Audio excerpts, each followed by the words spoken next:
Howdy, folks, and welcome to Moose Podcast number 443, Lighting the Home.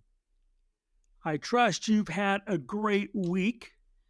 Just to be upfront with everything, I'm actually pre recording this a week early. I'm in Costa Rica, and I don't know what my internet connection would be like to be recording this down there. So I pre recorded it just to make sure I had a podcast and I could finish what I started last week when it comes to finding the home, because we're going to do lighting the home this week. So there you go, up front. A couple other things to be up front. So I'm still using the Adobe Beta Podcast with the AI voice cleanup. So I'm not doing any of that. It creates the transcript, which you would find on the blog post on my website for this podcast. Now, yes, you know that before, but I'm seem to be having some issues with Castos and syncing the not only the podcast but the transcript with other places like Spotify and the other outlets that have it. Hopefully, by the time this gets posted, those issues, which I'm sure are on my end because it's always my fault, I'm used to that, will be dealt with, and you can find the transcripts and the podcast at your favorite locations. But if you can't, just understand, yeah, Moose probably pushed the wrong button somewhere again, and we will get that hopefully synced and fixed and up and going as soon as I can. Now, it's not really new, but I just learned about this and I want to share it because, well, it happens. And that is the date on our files. So you set the time and the date in your camera. That's if everything's going perfectly. Let's say, for example, though, you send your camera in for service. A lot of times they will take and redo the firmware, and that often changes the time and date in your camera. So you're out there shooting, and if you're like me, that date and time the camera embeds in the files is really important. I file that. I look back and use that information when I go back to do my homework to see where and when I wanted to shoot something and how it worked or didn't work. So, and then I also file by chronological ascending order. So that date and time is kind of important. And when it gets goofed up, and I've had it goofed up more than once, it's like, oh, man, how do it just throws me off. Maybe it throws you off. Well, Photo Mechanic and Bridge both have a means of changing the date. So you can correct those issues in your case, your raw files in Photo Mechanic, or your finished files there in Bridge. Easy to look up. Photo Mechanic has a complete tutorial on it. And in Bridge, it's no more than selecting the file, then click edit, and then edit date capture, and you're done. You can do one, or you can do hundreds. I've done hundreds at a time in Bridge or Photo Mechanic. Fixes it all, cleans it up. You can change of course, the month, the date, and the year.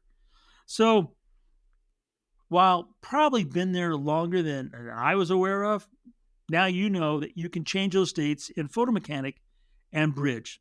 Pretty darn cool stuff. So I have a book to recommend. It came out in 2021. I did not get to meet the author personally, but Sharon and Jake did last year at the Montana Aviation Conference. And I got to tell you, that conference, it just keeps on giving. I love that place. I love the people. Anyway, the author was there doing a book signing. The name of the book is Flying to Extremes, Memories of a Northern Bush Pilot by Dominic Pernay. Now, why am I telling you about a book about flying to extremes? Well, it is an absolutely page burner. It's a great read. And the bush pilot, Dominic, is the wife. This is a guy that back in the late 60s and early 70s was flying up to the Arctic, both in a single otter and Cessna's 180s and 185s. And he tells the stories of taking from prospectors to fishermen to biologists, researchers up into the extremes of the Arctic before there was GPS, before there was so much of the technology that we kind of take for granted today. And some of the, he calls them adventures, you could call them major mishaps. And he tells you the story. Landing on he landing on a lake, frozen in the wintertime, and then the ice gives way and the plane sinks. Or the time when taking three folks up and he lands successfully on the water, and he's going and getting the cabin, everything ready for him, and comes, and all of a sudden he's in the church getting a fire going, and one of the people come back, doesn't say a thing to him. He goes back to the other two people to find that the floats, which had just been put on the Cessna for the summer season, hadn't been thoroughly checked. There was a hole on the back of the plane is sunk in the river, and what he has to do to get it out. We're talking, and it's called flying to extremes because he's working in 20, 30, and 40, 50 below zero temperatures Fahrenheit. It's just fascinating to read his descriptions, his stories. Motivates you to kind of get out, see some of the world, and to know that even when things go upside down, you can come back with some great stuff. So that's Flying to Extremes, Memories of a Northern Bush Pilot, Dominique Prenay. I want to thank my good friends at Bedford Camera, bedfords.com, for taking care of the Moose podcast and taking care of all of us photographers and our needs. Here we are getting into the spring season. They've got everything from spotting scopes and binoculars to flashes, cameras, everything in between. Even they have film for those people who want to shoot film still. They have it all. There's stores online. You can call them up. You can Google and talk to them. They are you can walk into the store. Bedford's is really the best. And one of the best things that if you say my name, you're going to see after you check out that 5% back. So they already got incredibly low prices and great deals. And with that, you're just saving money. And if, let's say, for example, you get something with a Nikon that's from Nikon on sale, any other brand, you're going to get that sales price and still get that Moose discount. Pretty amazing. So, my good friends at Bedford's, bedfords.com, thanks for sponsoring the Moose podcast. Lighting the home can seem scary and tricky and nerve-wracking. It can be that way, and I'm going to help you try to avoid all those. So when you find that nest and you've done your homework, like I talked about in the last podcast, you should have a couple roadmaps already laid out. One of the great things is to take a picture of that basic site, not of the up close of the nest, but step back, say 7-10 feet, and take a shot of the overall scene, because you need to plan your strategy for how you're going to get light into that nest. Now, there's a couple, and I know they're out there still, kind of old street legends and myths that I want to kind of clear up. One of them is that flash hurts, bothers, can kill birds. This is not the case. Flash itself, they don't understand flash. It's just like lightning. They don't understand that. It's just a burst of light. Now, if you take that light and you put on a rapid fire at full and you crank it at them, yeah, physiologically, there is a possibility that they could go blind, I guess.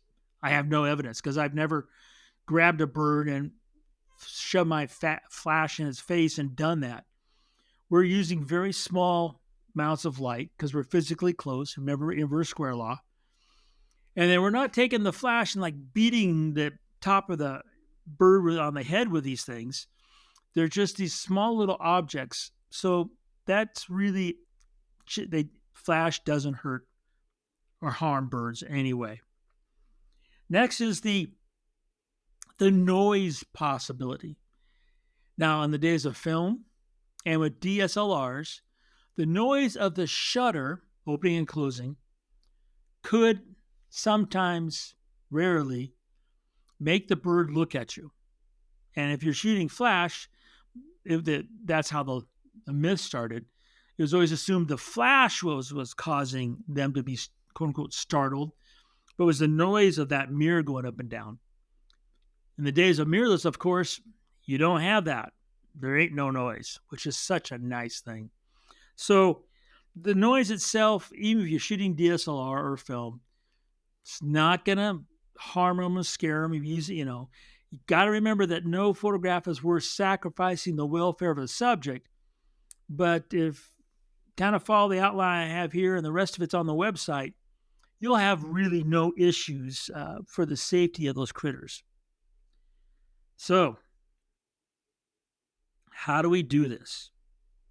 Well, we kind of have to step back for a second and understand the goals we have.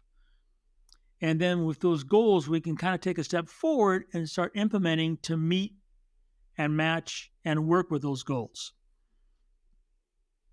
The end goal is to have that photograph of the parent and the kids in the nest, parents even looking, like they're taking care of their kids or they're feeding their kids, whatever kind of, that's the end goal. But it has to be more than that. And it has to be, of course, about lighting. That's why I'm calling this Lighting the Home episode, because if you have a room and it just has one of those boob lights in the ceiling, and then people sit down and talk, they all have shadows under their brows, right? Their eyes a little bit in shadow. They got a little bit of a dark eye. And there's a little shadow underneath the nose. It's not really warm, inviting, conversational, coming into my home and let's wrap kind of lighting. You want to avoid that in your photographs of the nesting birds. You want that like you've gone into the Library of Congress and you've got those long rows of tables and those little lamps, and the person's across the way from you, and you look at them, you have that warm light kind of wraps around you. You can see the character of their face. It just got this, this is just a calming, settling, invite you in kind of lighting. That's what we're looking for. And it's all very doable. But that's the end goal. How do we get there? Well, first thing is you're probably going to start off with one flash. That's the norm. One flash, though, keep in mind, it's kind of like you're lighting a face with a flashlight. It's very directional. And that directional light might not be what you're looking for or what you need or what you want. But when you take that photograph of that nest, you can look at the shrubs, the possible obstacles you have to get that light into the nest. And right off the bat, that might dictate whether you can use one or two lights. You have to pre-plan and you have to practice away from the nest. That's the one thing that's really important. I have all these little stuffed animals that are about the size of most things, like cardinals and wrens. And I go to nature centers often looking for those little stuffed animals because those are going to be my practicing targets. Because I can take those, I can put them in a shrub. I'll get that photograph. And nowadays, I just put the picture I took, I put it on my iPhone. And I look at the basic scenario where the branches and the leaves are, and I kind of look for something that's similar to that, that's nowhere near that nest. And I put my little stuffed animal in that spot, set on the branch, and then now I've got a perfect testing facility to figure out my lighting. Because what you want to do is have it all figured out, dialed in before you even go to the nest. So what does that require? First, you got to be able to hold the flashes on the camera.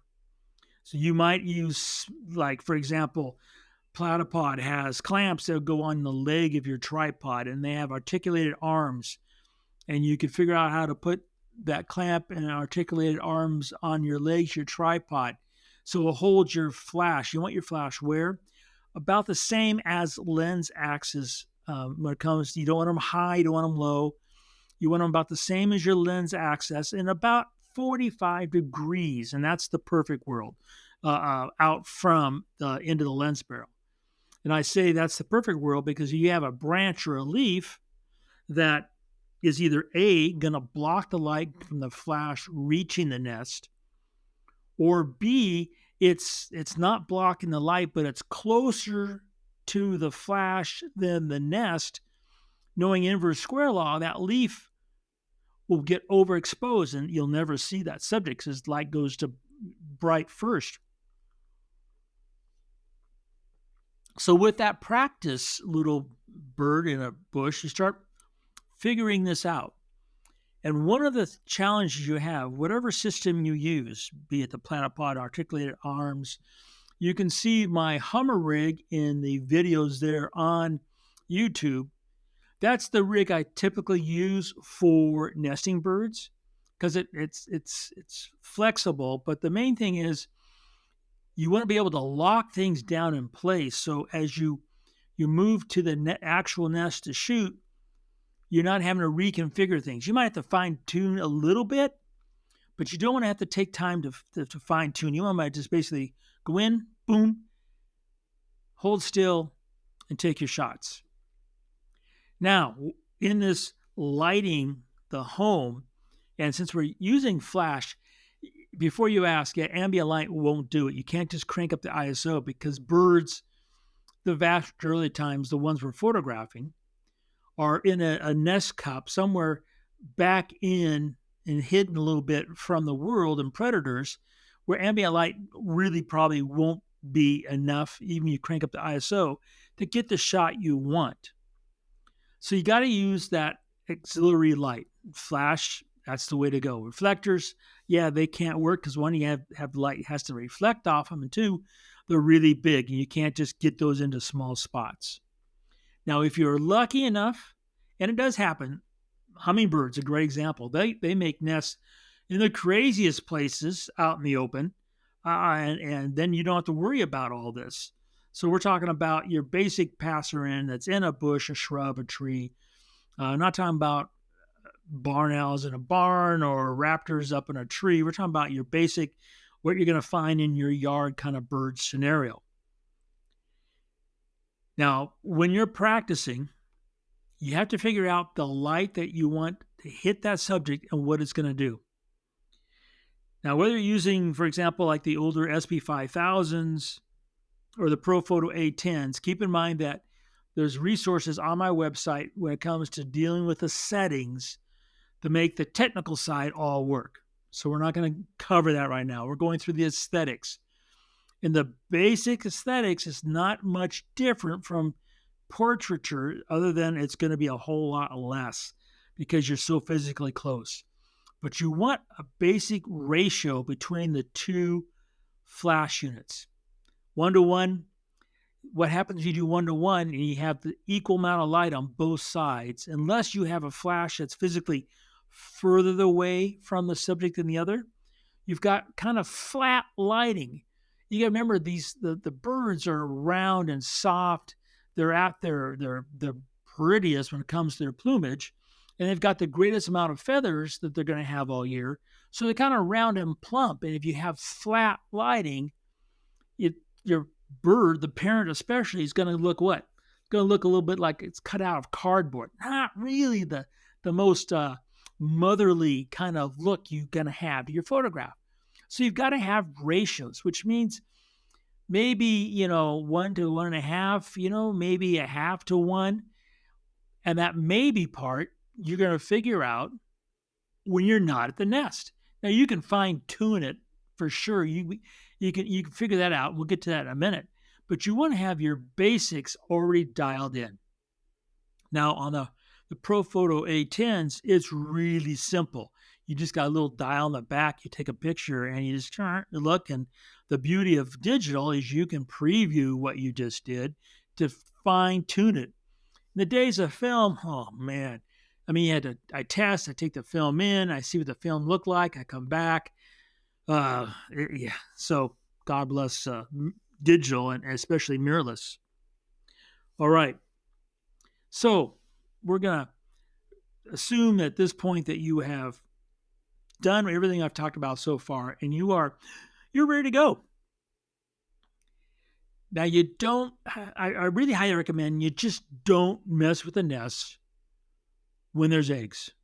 The possibility of you making a mistake and causing the parents to leave are higher than worth the risk. And when there's eggs, all you're going to get is a parent snuggled down into the nest cup, keeping those eggs at the specific temperature required by that species for them to hatch. So after you take 2 pictures, you've done it all because they're not doing anything else. They're just sitting and looking at you. So you're going to watch that nest. And when you see the first sign of them bringing food into that nest, that's your cue to go on and take the shots. So you're going to watch that nest for a little while, 15, 20 minutes. You'll start seeing the pattern. And when you catch them right when they hatch, that's probably the best time to work this all out, because the parents are gone away from the nest the longest because the kids don't eat as much as they get older. Of course, they have to have more food more frequently. So when they first hatch, they don't get fed as frequently because you want to move in when there's no parent there. Now, if a parent shows up, don't freak out. Don't be upset, okay? Take a deep breath and just hold still and let them just adjust to the scenario. You'll find out real quickly if they're going to accept you or not, okay? It's just take a deep breath. The little guys, when they first come out of the egg, still have to be kept warm by the parents for the first few days. Remember to get that book about nestlings and eggs. It's going to talk about this. So you have kind of a time clock going. You don't really want to keep any parent off the nest for more than 20 minutes. That's after 20 minutes, if the parents don't come back, move out of there. Leave the camera rig, come out of there. And then after another 10 minutes, if the parents don't come back, you're done. And you can make that, of course, shorter. You have a bunch of scenarios you got to think about. If it's really cold out, it's going to be your time to keep the parents off. It's going to be shorter. If it's warm out, like you're in Southern California, the deserts, it can be a little bit longer.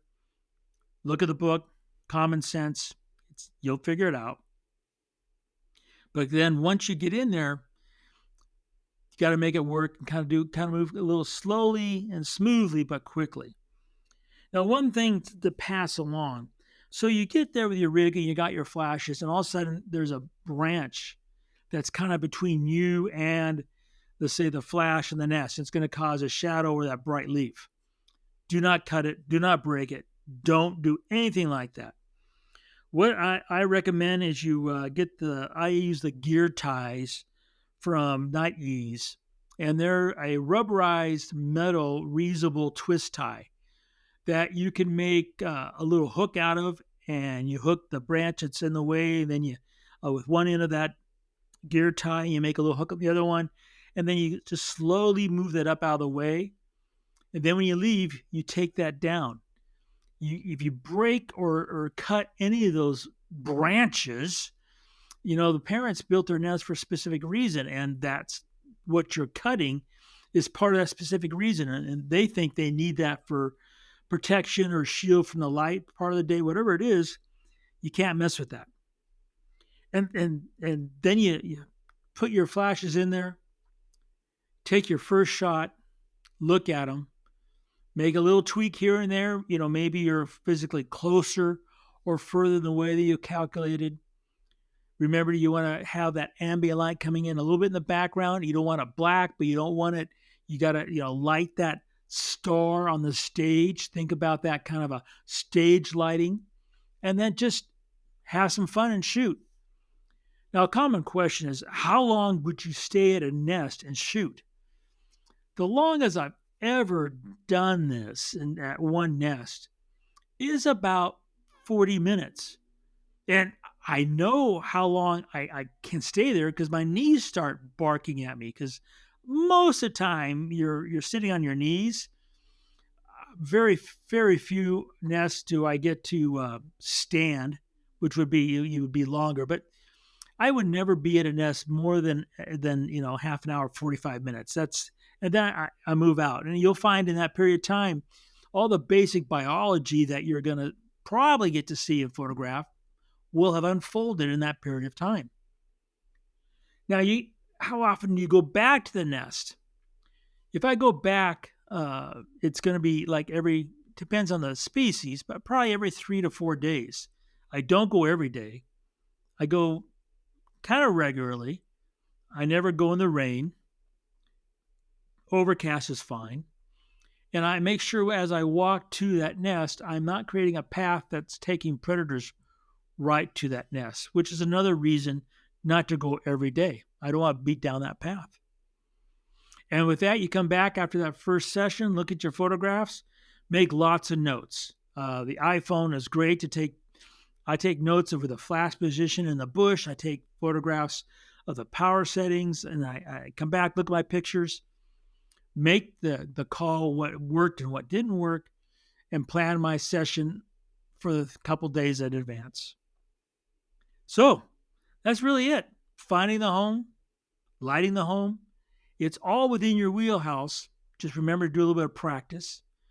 Remember that no photograph is worth sacrificing the welfare of the subject than have the time of your life. It is absolutely just a marvelous way to spend some time with our great outdoors. You folks have a marvelous week. Take care and make every click your story.